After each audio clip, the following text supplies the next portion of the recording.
Salam uşaqlar, bu günləri sizinlə faiz nisbət tənasüb mövzusunda müəyyən suallara baxacağıq və ümumi faiz, ondan sonra nisbət, tənasüb haqqında qısa bir məlumatlar da verəcəm lazım olduğu müddətdə. Deməli, birinci suala baxaq, nə deyir? Bir ədədin 30%-i digərinin 75%-nə bərabərdir. Kiçik ədəd 36 olarsa böyük ədədi tap. Deməli, birinci ədədimiz, bir də ikinci ədədimiz. Birinci ədədimizi A ilə işarə eləyək uşaqlar. Digər ədədimiz B olsun. Nə deyir? A-nın 30%-i. A-nın 30%-i necə tapırıq? A-nı 30-a vurub 100-ə bölürük. Bərabərdir. B-nin neçə faizinə? 75. B vur 75 bölünmüş 100. Buradan bu yüzləri hər tərəfi 100-ə vursam yüzlər ixtisar gedər. Alaram A vur 30 bərabərdir. B vur 75. Hər tərəfi də 15-ə ixtisar eləsəm, A vurulsun 2 bərabərdir, B vurulsun 5. Buradan A-nı 2-yə vuranda, B-ni 5-ə vuranda bərabərlik yaranırsa, deməli A və B ədədləri A2 ilə B5 ədədindən tərs mütənasibdir. Yerlərini dəyişirik bura. Bu bura, bu da bura gəlir.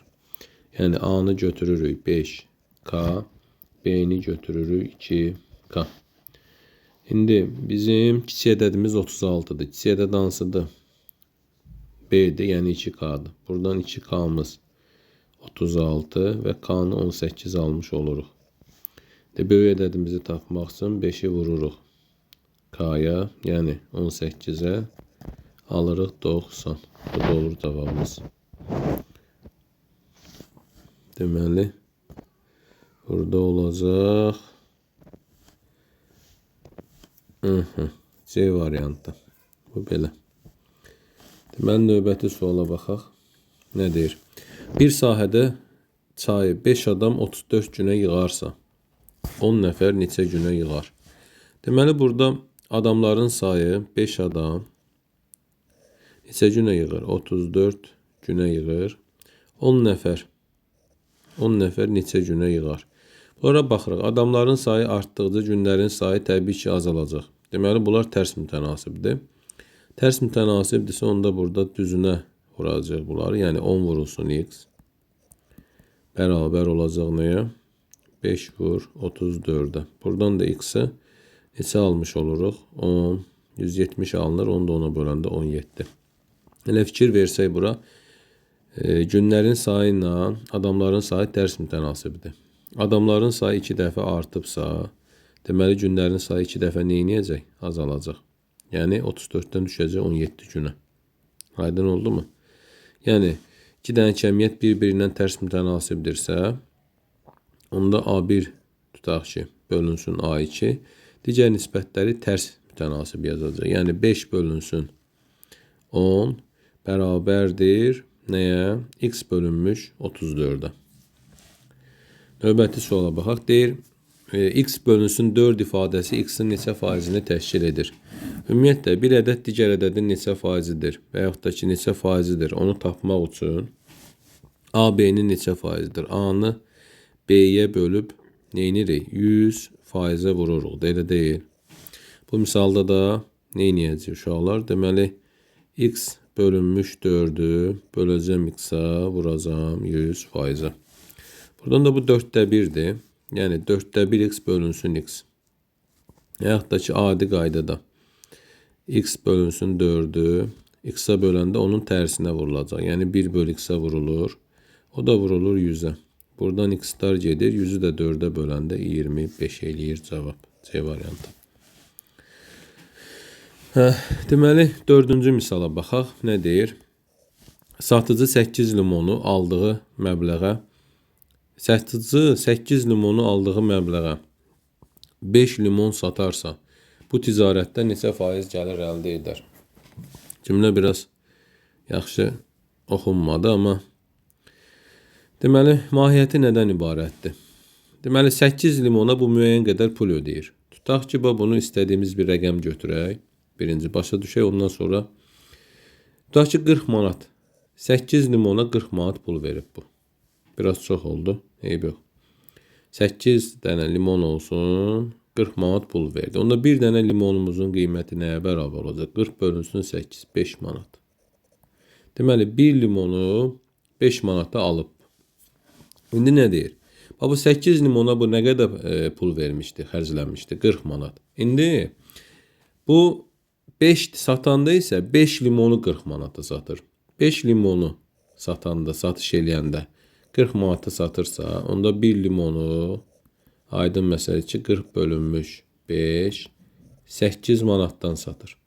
Yəni limonun birini 5 manatdan alır, 8 manatdan satır. Burada neçə manat qazancı əldə edir? 3 manat.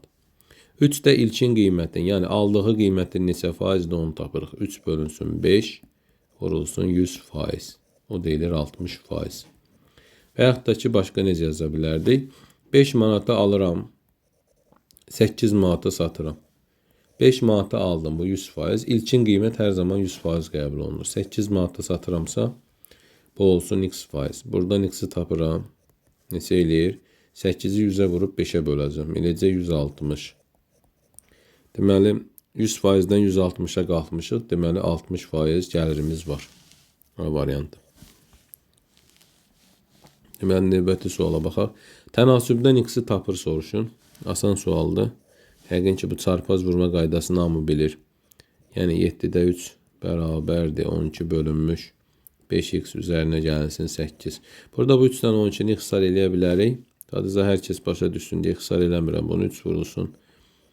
5x üzərinə gəlsin 8 bərabərdir 7 vurulmuş 12-yə. Buradan 15x-dən 24-ün cəmi bərabər 84. 84-dən 24 çıxıram, qalır 60. 60-ı da 15-ə bölürəm, x-imiz 4 alınır. Cavab Y variantı. Da belə. Nədir? 15 kitabın qiyməti 180 manatdır. 20 kitabın qiymətini tapın. Aydın məsələdir, kitabların sayı artdıqca qiymətimiz də artacaq. Yəni 15 kitabımız 180 manatasa düz mütənasibdir, çarpaz vuracaq. 20 kitabımız nə olacaq? X manat. Buradan çarpaz vurma qaydasına görə düz mütənasib olanda çarpaz gedir. Yəni kitabların sayı artır, xərcləyəcəyimiz pul da artırsa. Əgər kitabların sayı azalır, pul da azalır, deməli bunlar düz mütənasibdir, çarpaz vurulur. 20-ni 180-ə vururuq, bölürük neçəyə? 15-ə. Buradan da ixtisarlarımızı aparsaq, 5-ə ixtisar aparaq burada 4, 3-ə ixtisar aparaq burada 60, 4 vur 60, 240. Və yaxud da ki, 180-i bölürük 15-ə, bir kitabın qiymətini tapırıq. Sonra aldığımız cavabı da 20-yə vururuq. 12, 12 vur 20, 240. Növbəti sualımız biraz 7-ci sual. 400-ün 60%-ni soruşur. 400-ü 60-a vururuq. 100-ə bölürük. Ədədin faizi bu qaydada tapırıq da. Ədəd faiz göstərəndə də vurulur. 100-ə bölünür. Buradan da 200 yenə 40 aldıq. A variantı. Növbəti sual 8-ci sualdır. 5-də 3 bölünsün 7-də 4 bərabərdir x bölünmüş 6-da 2. Deməli, burada tənasübün xassəsindən də istifadə edə bilər və yaxud da ki, bunu buna bölərsən, sonra bölündən bölən qismət və s. bu qayda ilə taparsan, ya da ki, tənasübdən ilə istifadə edək. Kənar ətlərin hasili, orta ətlərin hasili. Kənar ətlər bulardı, orta ətlər bulardı.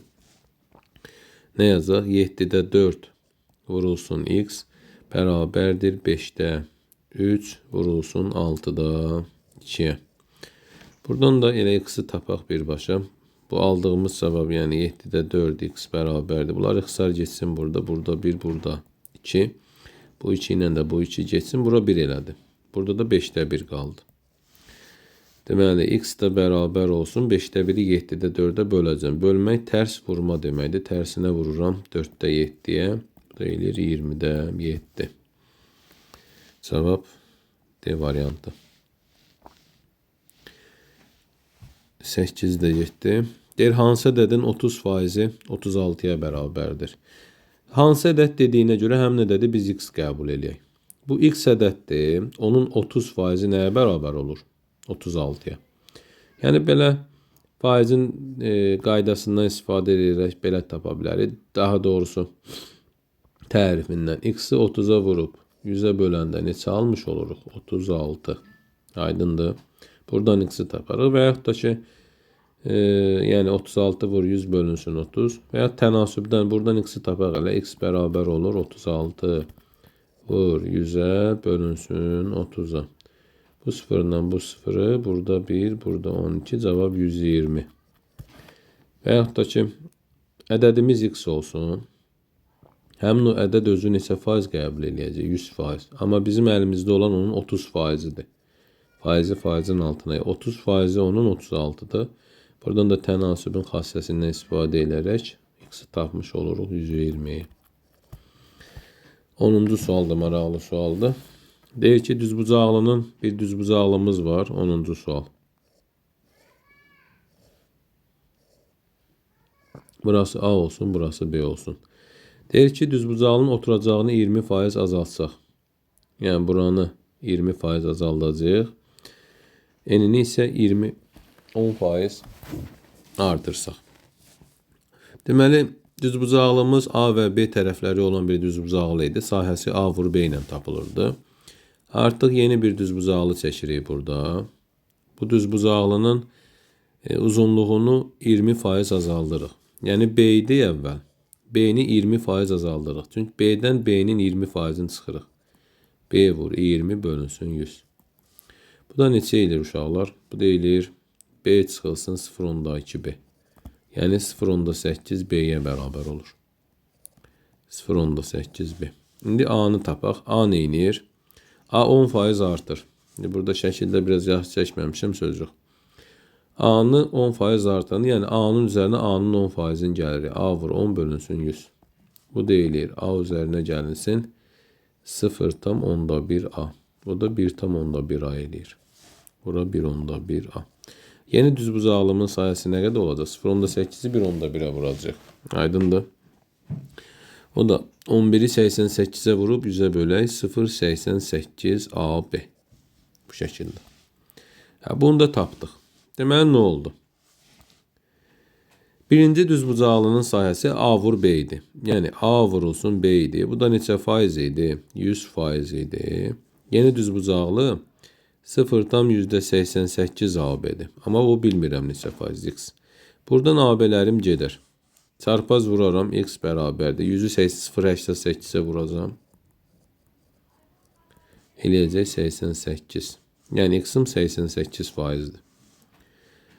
Yəni, yeni düzbucaqlının sayəsi 100-dən düşüb 88-ə. Nə qədər azalıb? 100 çıxılsın 88. 12%. Bu belə. İndi bunun biraz sadə formada da deyək.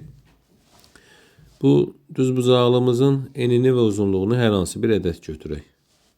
Əgər belə rahat deyilsə, məsələn, rahat ədədlər götürək ki, işimiz daha rahat gəlsin. Birin 10% götürək, birin 10 götürək, birin 20 götürək. Sahəsi nə qədər olur? 10 vurulsun 20, 200. Bunu aldım. İndi nə edirəm? Yeni bir düzbucaqlı çəkirəm. Oturacağı 20% azalır. Yəni 20-ni 20 azaldırıq. 20 çıxılsın, 20-nin neçə faizi? 20%. 20 vur 20% bölü 100. 4 eləyirdi, elə deyil. 20 çıxılsın 4. O da neçə qalır? 16. Yəni, bura oldu 16. Buranı isə 10% artıraq. 10 idi. Onu 10% artıraq. 10 vurulsun 100 böl 10. Bu da neçə eləyir?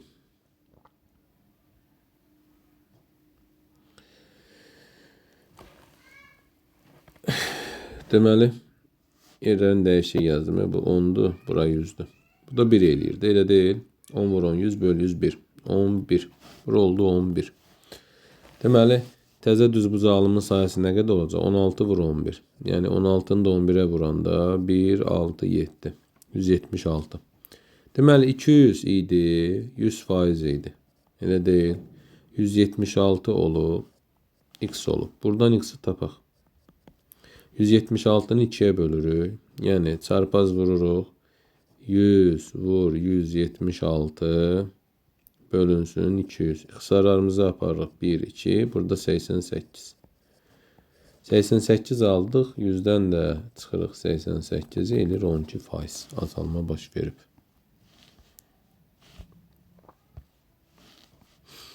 11-ci sual. 11-ci sualda nə deyir? Ədədin faizlə ifadəsini tapın. Ümumiyyətlə, ədədi faizə çevirəndə istənilən bir ədəd olsun, onu 100-ə vurursan. Yəni 0,02-ni vurmalıyıq nəyə? 100%. O da eləyir 2. Əgər onluq kəsiri bu ədədə vuranda çətinlik çəkirsinizsə, bunu çevirin adi kəsirə. 2 vur 100. 100-lər ixtisar geçsin, cavab elədir. 2. Növbəti sual, 12-ci sual. Nə deyir? 300 ədədini 12% artırdılar. Yəni 300-ün üzərinə 300-ün 12%-ini gəldilər. 300 vur 12% bölünsün 100%. Burada 1, burada 3, 36. 300 üzərinə gəlmiş 36. Elədi 336. B variantı. Növbəti 20% ziyanla 600 manata satılar. Deməli 20% ziyanla 600 manata satılırsa, yəni bu ziyan eləyir də. Aldığı qiymətdən 20% aşağı satır. Yəni neçə faizlə satır? 80%-nə. Yəni 80%-lə 600 manata satır. 80%. Onda normalda bu neçəyə satmalıdır? 100%-lə satmalıdır. O da X. Malın ilkin qiyməti budur. Maya dəyəri. X-i tapaq buradan. Deməli 80, 600, 100, X. X da bərabərdir. 100-ü vururuq 600-ə, bölürük neçəyə? 80-ə. Aydındır. Buradan da 750 alınır. Burada belə. Sonra neçəyə ixtisar aparaq? 4-ə ixtisar aparaq. Elə 8-in özünə də gedir. Cavab eləyir 750. 4'e ixtisar aparanda burada 2, burada 150, burada 1, burada 5. O da elədi 750. B variantı. Sonra nə deyir? Burada deyir 20% xeyirlə 300 manata satılır. Yəni malı alıb 100%-lə, yəni ilkin maya qiyməti 100% qəbul edirik. Və satanda artıq üstünə müəyyən qədər pul qoyub. 20% xeyir, yəni 120 ilə satır artıq. Yəni 120%-lə satır. 300 manat.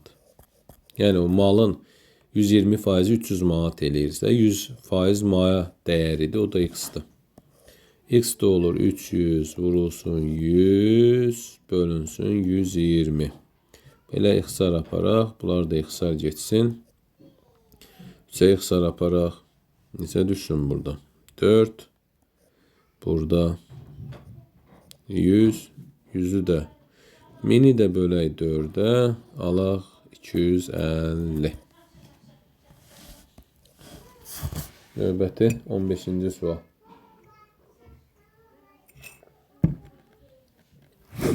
15'də nədir? 220 manata alınan bir kitab 264 manata satılmışdır.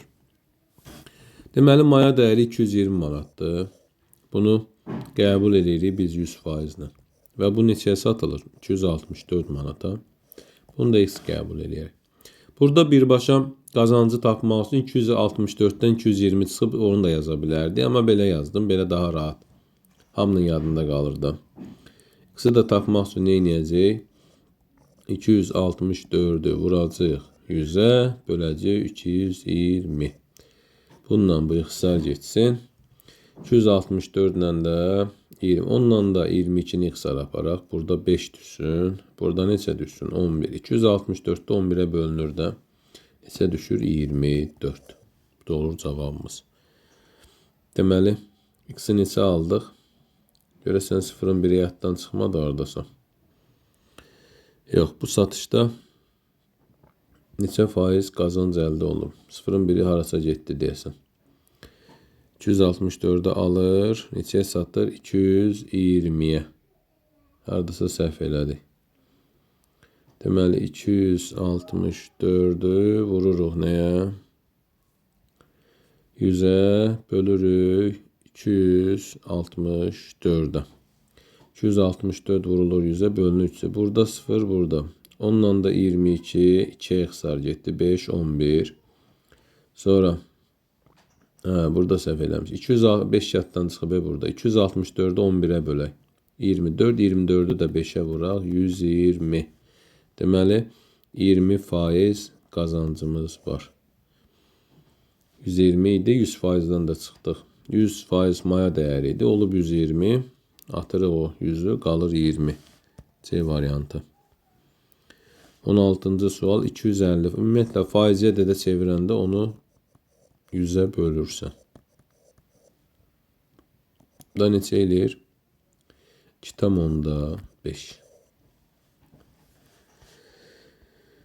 Bundan bunu ixtisar apardı. 25'i də ona böldü. 2,5. 198 ədədi 1, 2, 3 ədədləri ilə tərs mütənasib. Deməli, düz mütənasib hissələrə desəydi, yazacaqdıq 1K, 2K, 3K. Amma deyir tərs mütənasib. Tərs mütənasibdə necə eləyir uşaqlar? Deməli, 198 ədədini 1'in, 2'nin, 3'ün tərsi ilə düz mütənasib hissələrə bölür. Ədədlərimiz 1, 2 və 3'dür. Bunların tərsini götürək. 1'in tərsi ilə neçədir? 1'dir, yanına K yazdıq. 2'nin tərsi neçədir? 2'də 1, yanına K yazdıq. 3'ün tərsi neçədir? 3'də 1, yanına K yazdıq və bunda 198'e bərabərləşdirdik. Neynək? Hamısını ortaq məxrəcə gətirək.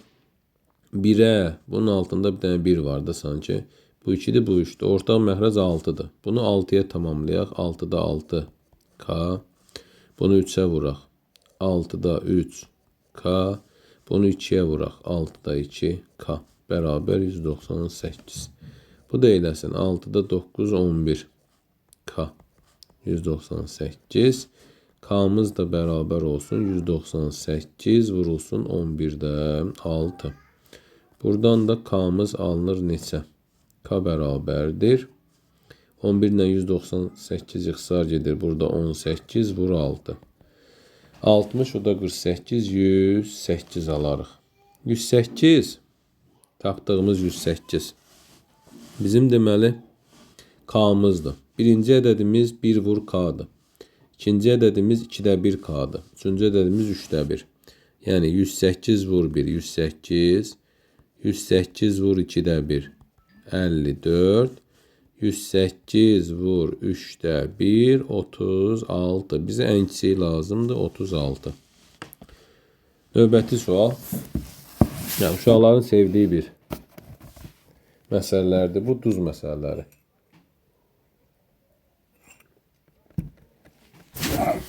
Deməli, nə deyir burada?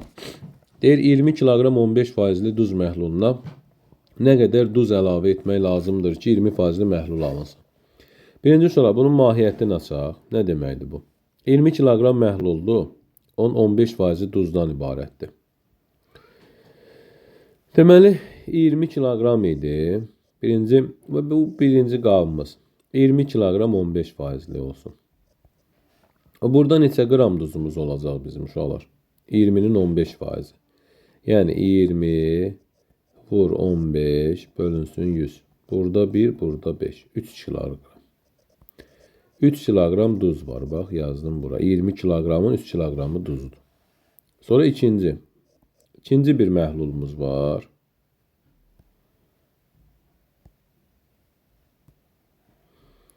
İkinci qabımızda isə nə deyir? Bura yox. Bura sadəcə duz əlavə edirik. Üzr istəyirəm. Elə bildim məhlulların qarışdırılmadı. Bura duz əlavə edirik. Nə qədərsə duz əlavə edirik və məhlul qalxır neçə faizə? 20 faizə.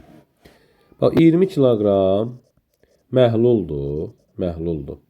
Bunun tərkibində 3 kiloqram duzumuz var. Bir də tam bunu yazım göstərim, sonra qısa yollarla onsuz da deyəcək necə olur bu. Bax, bura mən müəyyən qədər duz əlavə edirəm, amma bilmirəm və orada faiz göstərisi 20 faizə qalxır. Deməli yazıram 3 üzərinə gəlinsin x. 3 kiloqram duz var idi, x qramda duz gəldi. Oldu 3 plus x. 20 kiloqram duz var idi, ora x qram duz əlavə eləyəndə kiloqram. 20 plus x olacaq. Faiz göstəricim 20 faizə qalxacaq. 20 faiz nə deməkdir? %20. O da neçə eləyir? Yəni 3 plus x bölünsün 20 üstə gəlsin x bərabərdir 5'də 1'ə. Çarpaz vururuq. 20 ilə x-in cəmi bərabər olur 15 üzərinə gəlinsin 5x. Sağa sola keçirdərəm 4x bərabər olar neçəyə? 5'ə. X-imiz də 1.25 eləyər. Aydındır. İndi bunu başqa üsullarla, daha qısa üsullarla göstərir. Çünki bu məhlul məsələləri biraz uşaqlara geç çatır. Bax uşaqlar, ümumiyyətlə məhlul nə deməkdir? Bir qabım var. Bu qaba duz əlavə edirəm və su əlavə edirəm. Bu ikisi bir yerdə adlanır məhlul. Məsələn, tutaq ki, 30 qram suya 20 qram duz əlavə elədimsə, bu 50 qram məhlul alınır. Ümumi məhluldur. Bəs neçə qram? Neçə faizli? O necə tapılır? Adətən bu məhlullarda biz lazım olan həll olan maddədir də, yəni onun faizini göstəririk. Məsələn, o spirtlərin üzərinə yazılır. 40 faizli, 45 faizli, nə bilim 95 faizli və s. Yəni 1 litrlik qabdır. Göstərir ki, bunun 95 faizi təmiz spirtdir, qalanı isə qatqıdır, yəni sudur və s.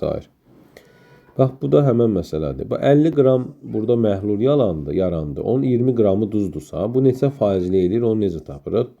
Duzu bölürük ümumi məhlula, vururuq 100%. Bu da 40 eləyir. 40 faiz. Faizi yazaq bura. Artıq mən bu məhlula 50 qram 40 faizli duz və su məhlulu deyəcəm. Aydındırmı? Bu məhlul bundan ibarətdir. İndi bu məsələlərin həllində bu duz məsələləri, nə bilim su əlavə elə, su buxarlandır. Onun üçün bir dənə düstur qeyd eləyək bura uşaqlar. Deməli, bir dənə qabdır. Burada kütləsi M1 və P1 faizli bir məhlulumuz olsun. Bu qabın üzərinə ikinci bir məhlul ataq. Bu iki dənə məhlul qarışdıraq da bir sözlə. Bu da olsun P2 faizli. Bunları üst-üstə tökəndə, qarışdıranda da belə deyək. Burada M1 kütlə var idi. Burada M2 kütlə gəldi. Yəni bu 3 kiloqram idi. Burada 5 kiloqram. Üstə qoyanda nə qədər? 8 kiloqram. Yəni M1 plus M2. Neçə faizli olsun tutaq ki, bilmirəm onu. Onu da bir P faizlə götürək. P faizli. Burada duzların miqdarı dəyişmir. Buradakı duz, üstə gəl buradakı duz bərabərdir buradakı düzə də. Duzun miqdarı dəyişmədiyinə görə buradakı duzu hesablasam M1 vur P1 bölü 100. Buradakı duzu hesablasam M2 vur B2 bölü 100. Buradakı duzu hesablasam M1 plus M2 vur P bölünsün 100. Oradan yüzlər ixtisar getdiyinə görə burada belə bir düstur yaranır. M1 vurulsun P1 faiz. Üzərinə gəlinsin. M2 vurulsun P2 faiz bərabərdir. M1 üstə gəlsin. M2 vurulsun P son faizimiz. Bəzən elə olur ki, bu son faizi hesablamaq tələb olunur. Bəzən elə olur ki, bu faiz verilir, son faiz verilir. Bura nə qədər məhlul əlavə et onu soruşur və yaxud neçə faizli əlavə et onu soruşur. Bu düsturdan istifadə edib onu tapa bilərsin. Məsələn, sadə bir misal göstərim. 20 qram 30 faizli duz məhlulu ilə 10 qram tutaq ki 20 faizli duz məhlulu qarışdırıldı. Neçə faizli məhlul yarandı? Bax, bu 20 qram 30 faizli duz və su məhlulu olsun. Bu da 10 qram 20 faizli. Bura vurma yazaq. Vururuq. Deməli, burada necə olacaq? 20 qram duz idi, məhlul idi. 10 qram da üzərinə gəldim, elədi 30 qram məhlul. Neçə faizlidir, bilmirəm, x faizli. Vuraq buranı 600. Üzərinə gəlsin 200. Bərabərdir 30 vur x-a. Buradan da 800 bölünmüş neçə olacaq? 800 böl 30. Qısa gedir. 80 bölünmüş 3 qaldı cavabımız. Aydındır. O da neçə eləyər uşaqlar? 83'e böləndə deməli 26 tam 3'də 2 faizli. Bu düsturu yadımızda saxlayırıq. M1 P1 vurulsun M2 P2. Burada yazmışam. Bunu bir kırmızı haşiyeye alaq burada. Bax belə. İndi burada məsələlər nədən ibarətdir? Bəzən görürsən ki, deyir təkcə duz əlavə elə. Məsələn, bax uşaqlar, bu rəngini dəyişim bunu. Deməli, qara qoyaq və bunu qoyaq.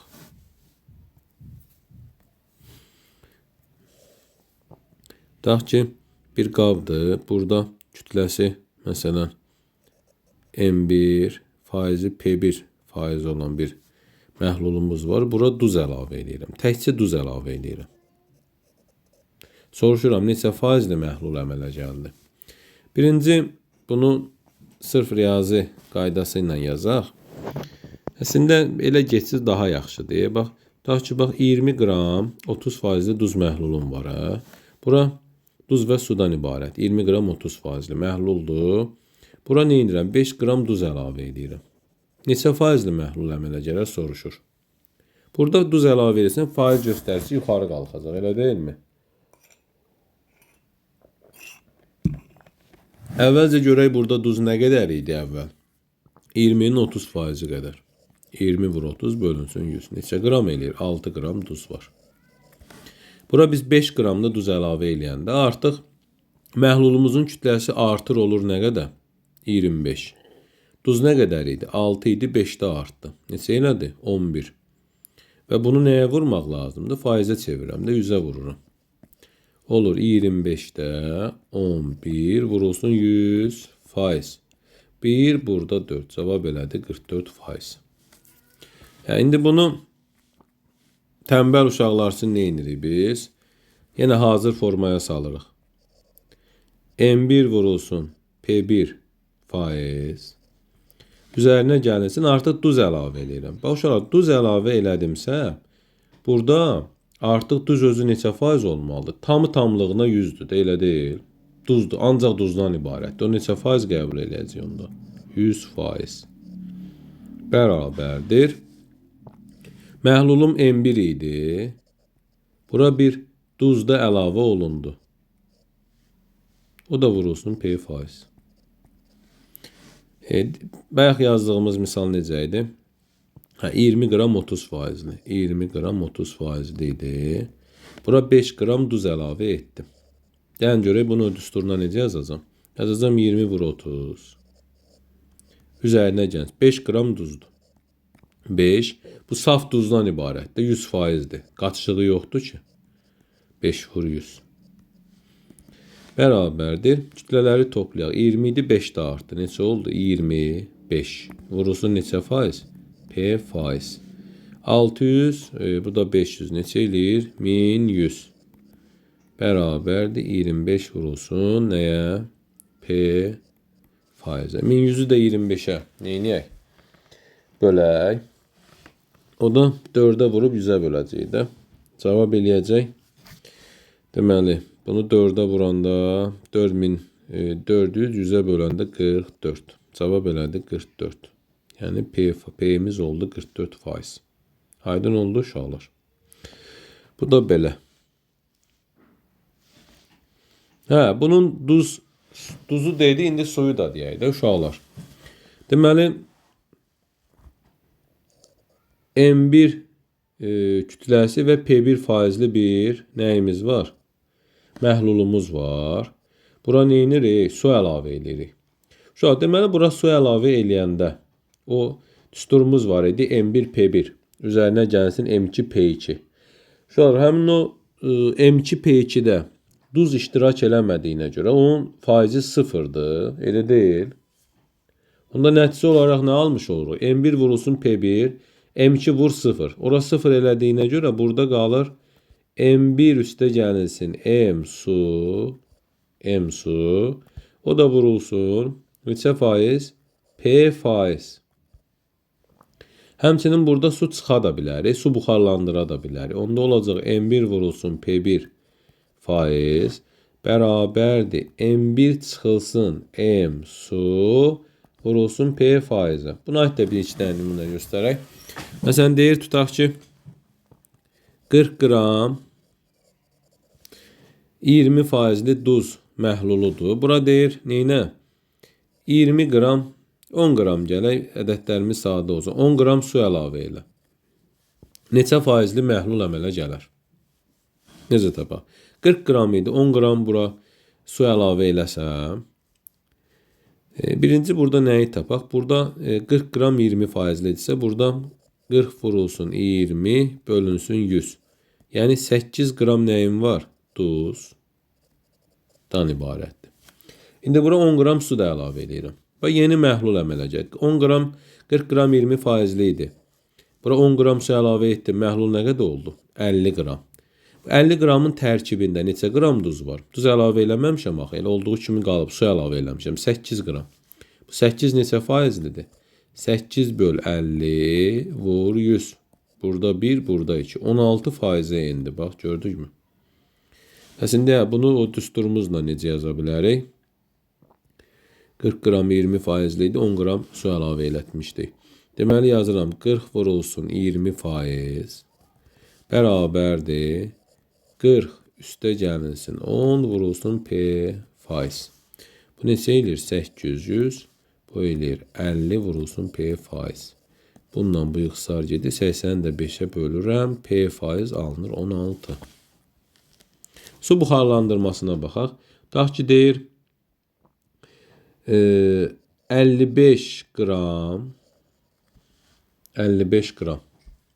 neçə faizli olsun? 30 faizli. 55 qram biraz ədədlərim yaxşı alınmadı. 20 faizli deyək, o yuvarlaq ədəd alınsın. 55 qram 20 faizli duz məhluluna 5 qram su buxarlandır. 5 qram su buxarlansa neçə faizli məhlul əmələ gələr? Bax, buradan 5 qram su buxarlandırıramsa neçə qram məhlulum qalacaq? 50 qram məhlul qalacaq. 50 qram məhlulum var. Bəs indi duz nə qədərdir? Duzun tərkibi dəyişmir. Su buxarlandırıram, su əlavə edirəm, duzun miqdarı eyni olaraq qalır. İlkin məhlulumda 55 qram idi, onun 20% duz idi. 55-in 20% neçə eləyir? 55 vur 20 böl 100. Burada 1, burada 5, 11. 11 qram duz var imiş. 11 50'nin neçə faizdir? 11 vur 50 vur 100%. Burada 1, burada 2. 22 faizə neynədir? Qalxdıq. 20%-dən qalxdıq 22%. Çünki burada su neynəmişəm? Buxarlandırmışam. Duz artıq başlayacaq faiz göstəricisi qalxmağa. Düsturla necə yaza bilərdik yenə? Yazardıq 55 vurulsun 20% bərabərdir. 55 çıxılsın neçə? 5. Su buxarlandırdım axı burada. Vurulsun nə? P faiz. 55-i 20-yə vururuq. Neçə eləyir? Deməli 110. Yanına da 1 0. Bərabərdir. 50 vurulmuş P-yə. Sıfırlar ixtisar getdi. 110-u 5-ə bölürəm. 22% alındı. Bu da belə. Sonra nə deyir? Bu asan sualdır. 19-cu sual. 60 ədədi 2, 3 və 7-də düz mütənasib hissələrə bölünüb. Yəni 2K üzərinə gəlsin 3K, üzərinə gəlsin 7K. Düz mütənasibə bölünmüşsə, almış ədədlərdən kiçiyini tapın. 60-a. Buradan da 12K 60. K bərabər 5 alırıq. 5-i də 1-1 vursaq, birinci 5-i 2-yə vururam. 10. 5 üçün 15. 5 7-nin 35. Ən kiçiyini soruşur 10. Cavab C variantı. 20-ci suala baxırıq. A-nı 4-ə bölürük. B-ni 5-ə bölürük. C-ni 6-ya bölürük. Bərabər sonra nə veribdir? A üstə gəl, B üstə gəl, C. 30. Uşaqlar bəzən bunu qarışdırırlar. Tərs və düz olaraq bilmir hansını seçsin. Bax, burada uşaqlar. A-nı mən 4K, B-ni 5K, C-ni 6K götürsəm, 4K bölünsün 4. Nəyə bərabərdir? K-ya. 5K-nı 5-ə böləndə yenə K-ya. 6K-nı da 6-ya böləndə nəyə bərabərdir? K-ya. Bərabərlik təmin olunar. Deməli, elə bu ABC bu ədədlərdən düz mütənasibdir. A-nı yəni 4K, B-ni 5K, 6K götürüb cəmləyirəm. 4K, 5K, 6K, 30. Burada neçə eləyir? 9. Bu da 6, 15K, 30 və K-nı 2 almış oluram. K-nı 2 aldıqdan sonra bir-bir yerlərinə qoyuram. 8, 10 və 12. Bu da olur bizim cavabımız. Demək, inanıram ki, bu faiz məsələləri ilə bağlı məsələlərə toxunduq. İnanıram ki, nəsə bir şey yaddaşınızda qalar, öyrənərsiniz. Faiz o qədər də mürəkkəb bir şey deyil. Sadəcə olaraq qaydaları düzgün oxuyub düzgün öyrənmək lazımdır. Dediyim kimi, sıfır yazı qaydalarla göstərdim. Yəni, işin mahiyyətini başa saldım. Əgər onda çətinlik çəkirsinizsə, biraz əzbərləmə qabiliyyətiniz olsa daha yaxşı olar. Sağ olun uşaqlar.